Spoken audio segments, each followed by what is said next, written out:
Hello friends, स्वागत है आपका हमारे इस परिवार में। आज हम करने वाले हैं राजस्थान जीके के टॉपिक पर्वत पठार के पार्ट 3 को, क्योंकि इससे पहले हम पार्ट 1 और 2 डाल चुके हैं। ये पार्ट 3 है जिसमें हम लास्ट के शेष बचे हुए क्वेश्चनों को इसमें ख़त्म कर देंगे। ठीक है, तो जो पर्वत पठार से रिलेटेड आज तक जितने भी प्रीवियस क्वेश्चन पूछे गए हैं राजस्थान के एग्ज़ाम में, उनको हम सॉल्व कर रहे हैं। ठीक है, तो स्टार्ट करते हैं। देखिएगा, क्वेश्चन है कि अरावली की निम्नलिखित में से कौन सी चोटी को ऊंचाई 820 मीटर है। आपको बताना है किस चोटी की जो ऊंचाई है वो 820 मीटर है। तो हर्षनाथ की जो ऊंचाई है वो 820 मीटर है, इसलिए कह सकते हैं कि ऊंचाई है वो हर्षनाथ की। नेक्स्ट क्वेश्चन देखिएगा, अगला क्वेश्चन है कि निम्नलिखित में से कौन सी पर्वत चोटी उत्तरी अरावली में स्थित नहीं है। ठीक है, उत्तरी अरावली में नहीं होनी चाहिए, वो इस चीज़ के बारे में बात कर रहा है। तो देखिएगा, सज्जनगढ़ है वो नहीं है। ठीक है, रघुनाथगढ़ है, बरवाड़ा है और बिलाल भी है, लेकिन ये सज्जनगढ़ है वो नहीं है। क्यों नहीं है? देखिएगा, सज्जनगढ़ है वो उदयपुर में आती है। उदयपुर आपको पता होगा दक्षिणी अरावली की हिस्सा है, इसकी ऊंचाई है वो 938 मीटर है। तो याद रखिएगा, सज्जनगढ़ उदयपुर में, जो कि दक्षिणी अरावली का हिस्सा है, और ऊंचाई है 938 मीटर। अगला क्वेश्चन, राजस्थान का सर्वोच्च पठार। देखिएगा, अब ये क्वेश्चन आने वाले हैं जो कि बहुत ही ज़्यादा रिपीटेड होते हैं। तो आपको पता होगा उड़िया का पठार है वो राजस्थान का सबसे ऊंचा पठार है, जिसकी अगर ऊंचाई की अगर बात की जाए तो 1360 मीटर है इसकी ऊंचाई। देखिएगा, इसके बारे में पढ़ते हैं। उड़िया का पठार राज्य का सबसे ऊंचा पठार है जो गुरु शिखर से नीचे स्थित है। यह 1360 मीटर है। आबू पर्वत से 160 मीटर ऊंचा है। इस चीज़ को भी आपको बिल्कुल याद रखना चाहिए। अगला क्वेश्चन, निम्नलिखित में से कौन सा पठार माउंट आबू पर्वत स्थल में 8 किलोमीटर दूरी गुरु शिखर चोटी के नीचे स्थित है। ठीक है, गुरु शिखर चोटी के नीचे स्थित है, आपको ये चीज़ बतानी है। तो ये है अपना उड़िया का पठार, यानी ऑप्शन नंबर 2। नेक्स्ट है कि राजस्थान के कौन से ज़िले में उड़िया का पठार स्थित है। तो उड़िया का पठार किस ज़िले में? सिरोही ज़िले में, क्योंकि सिरोही में ही सबसे ऊंची चोटी गुरु शिखर स्थित है। तो यहाँ पे हम अंदाज़ा लगा सकते हैं कि 1360 मीटर जो ऊंचा है उड़िया का पठार वो सिरोही में स्थित है। अगला क्वेश्चन, ये बहुत ज़्यादा पूछा जाने वाला क्वेश्चन, कुंभलगढ़ और गोगुंदा के बीच स्थित पठार। मतलब इसकी तो बात ही क्या करें, इतनी बार क्वेश्चन पूछा गया है। यहाँ पे भी आप देख सकते हो 15, 11, 19, 21 और 22, मतलब बहुत ही ज़्यादा पूछा जाने वाला क्वेश्चन है। और इसका आंसर है भोराट का पठार। कुंभलगढ़ और गोगुंदा के बीच में एक पठार है जिसको भोराट का पठार कहते हैं। इसके बारे में थोड़ा सा देख लेते हैं, क्योंकि प्रीवियस में भी ये क्वेश्चन बहुत ज़्यादा पूछा गया है और आगे भी इसकी पूछे जाने की पूरी संभावना है। भोराट के पठार की बात की है तो भोराट के पठार में गोगुंदा, धरियावाद, ईसवाल, कुंभलगढ़ तहसील का क्षेत्र आता है। उदयपुर के उत्तर पश्चिम में कुंभलगढ़ और गोगुंदा के बीच स्थित पठार स्थितीय स्थानीय भाषा में भोराट पठार के नाम से भी जाना जाता है। तो याद रखिएगा, इसके बारे में किसके बीच में है, इस चीज़ को आपको विशेष रूप से याद रखना है। कुंभलगढ़, ठीक है, और गोगुंदा, इस चीज़ को आपको विशेष रूप से याद रखना है। और आपको ये तो पता ही होगा कि कुंभलगढ़ किस ज़िले में आती है, और साथ ही ये भी पता होना चाहिए कि गोगुंदा है वो किस ज़िले में आता है। ठीक है, तो यहाँ से इसको स्थानीय भाषा में भोराट के नाम से भी जानते हैं। देखिएगा, वही क्वेश्चन है, भोराट का पठार अवस्थित है। अगर आपको पता होगा, मैंने अभी आपको बताया कि उदयपुर के उत्तर पश्चिम से कुंभलगढ़ से गोगुंदा तक ये स्थित है। भोराट कहाँ जाने वाला पठार किस ज़िले में स्थित है? अब देखिएगा, वही क्वेश्चन है जो हर बार रिपीट हो रहा है और उसी क्वेश्चन का आपको आंसर देने की ज़रूरत है। तो ये है उदयपुर।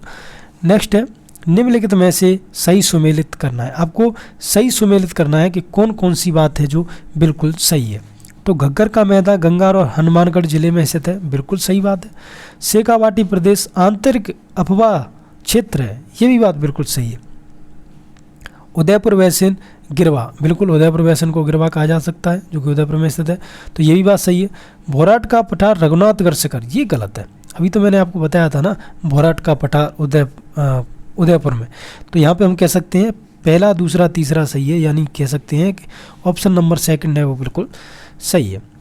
अगला क्वेश्चन, लसाड़िया का पठार राजस्थान के किस जिले में स्थित है? आपको पता होगा ये भी क्वेश्चन बहुत ही ज़्यादा पूछा जाता है। तो लसाड़िया का जो पठार है वो किस जिले में स्थित है, उसने ये पूछा है। तो जी बिल्कुल, ये उदयपुर जिले में स्थित है। इसके बारे में भी थोड़ा सा देख लेते हैं। लसाड़िया का पठार प्रतापगढ़ एवं उदयपुर के मध्य जयसमंद झील से आगे पूर्व की ओर विच्छेद व कटा फटा पठार है, जो अनियमित धरातल वाला है। इस पठार की ऊंचाई है वो 325 मीटर से 650 मीटर है। तो यहाँ पे आपको याद रखने वाली क्या चीज़ है? पहली बात, प्रतापगढ़ और उदयपुर में स्थित है। जयसमंद झील के पूर्व में स्थित है, ये भी आपको याद रखना है। साथ ही याद रखना है कि ये कटा फटा है और अनियमित धरातल से बना हुआ है। देखिएगा, ये क्वेश्चन फिर आ गया। रिपीटेड ऐसे ही क्वेश्चन होते हैं। जयसमंद झील के पूर्व में पठार स्थित है। तो जयसमंद झील के पूर्व में कौन सा पठार स्थित है? देखिएगा, लसाड़िया का पठार। मतलब यहाँ पे देखिएगा, मैंने आपको बताया था लसाड़िया पठार के बारे में, तो यहाँ पे जयसमंद झील के बारे में बताया। अब देखिएगा यहाँ पे क्वेश्चन क्या आ गया, तो समझ लीजिए जो क्वेश्चन है वो आपस में इंटरकनेक्टेड है। नेक्स्ट है कि राजस्थान में ऊपरमाल के नाम से कौन सा क्षेत्र जाना जाता है? अब यहाँ पे वो कह रहा है कि ऊपरमाल के नाम से कौन सा क्षेत्र जाना जाता है। तो याद रखिएगा, कोटा, बूंदी, झालावाड़, इसको ऊपरमाल के नाम से भी जाना जाता है। नेक्स्ट है कि दक्षिण पूर्वी राजस्थान के दक्कन के लावा पठार के क्षेत्र में भैंसरावगढ़ यानी चित्तौड़गढ़ से लेकर बिजौलिया भीलवाड़ा तक का पठार भाग ऊपरमाल कहलाता है। यह एक पथरीली भूमि है जिसमें कोटा, बूंदी, पठारी भाग भी शामिल है। अगला क्वेश्चन, ऊपरमाल है, याद रखिएगा। ऊपरमाल क्या है? मैंने अभी आपको नहीं बताया इसके बारे में, लेकिन देखते हैं ऊपरमाल क्या है। तो देखिएगा, ऊपरमाल क्या है? एक हाड़ौती पठार का भाग है, यानी कह सकते हैं कि ऑप्शन नंबर 2 इसका बिल्कुल सही है। अगला क्वेश्चन, भैंसरावगढ़ से बिजौलिया के मध्य स्थित पठार कहलाता है। तो ये जो कहलाता है वो कहलाता है ऊपरमाल का पठार। अगला क्वेश्चन, ऊपरमाल नामक पठार प्रदेश में निम्न में से कौन सा जिला शामिल नहीं है? देखिए वो कह रहा है कि शामिल कौन सा नहीं है, आपको बताना है इनमें से। तो याद रखिएगा, अजमेर और पाली है वो शामिल नहीं है। उसके अलावा भीलवाड़ा, कोटा और चित्तौड़गढ़ है वो शामिल है। तो कह सकते हैं अपना आंसर हो जाएगा अजमेर, पाली।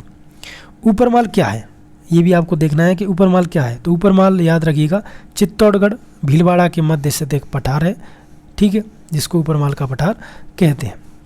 नेक्स्ट क्वेश्चन है कि मैसा पठार किस जिले में स्थित है? तो मैसा पठार है वो चित्तौड़गढ़ जिले में स्थित है। इसके बारे में थोड़ा सा देखते हैं कि मैसा का पठार है वो 620 मीटर ऊंचा पठारी भाग है, जिसको चित्तौड़गढ़ का किला स्थित है। याद रखिएगा, मैसा के पठार पे ही चित्तौड़गढ़ का किला बना हुआ है। बात करें बर यानी बार दर्रा राजस्थान के कौन से ज़िले में अवस्थित है? जो बर दर्रा है वो राजस्थान के, आपको पता होगा, अजमेर ज़िले में स्थित है। इसके बारे में थोड़ा सा देखते हैं कि अजमेर की ब्यावर तहसील के मध्य अरावली पहाड़ियों के 5 दर्रे हैं, कौन कौन से हैं? बर, पखेरिया, पवेरिया, शिवपुरा घाट, देवारी और सूरागढ़। देवारी और सूराघाट और बर, इन तीनों को तो आपको विशेष रूप से याद रखना है कि ये अजमेर की अरावली पहाड़ियों का हिस्सा है। देखिएगा, फिर क्वेश्चन आ गया कि वर दर्रा स्थित है। तो वही क्वेश्चन है जो ऊपर दे रखा है, सिर्फ उसी क्वेश्चन को थोड़ा सा घुमा के यहाँ पे दे दिया है। तो ये मध्य अरावली में स्थित है, ठीक है। नेक्स्ट है कि सूराघाट एवं शिवपुरी घाट स्थित है। देखिए, सूराघाट है, शिवपुरी घाट, तो मध्य अरावली, मैंने वही आपको बताया। क्वेश्चन वही है कि अजमेर के बारे में बात हो रही है। निम्नलिखित में से कौन सा दक्षिण अरावली को पार करने का दर्रा नहीं है? वो कह रहा है कौन सा दर्रा है जो इसको पार करने का नहीं है। तो याद रखिएगा, जो अरनिया है वो दर्रा अरावली को पार करने का नहीं है, जबकि सोमेश्वर, हाथीकुंडा और देसूरी, ये सभी दर्रे हैं वो इसी के अंतर्गत आते हैं।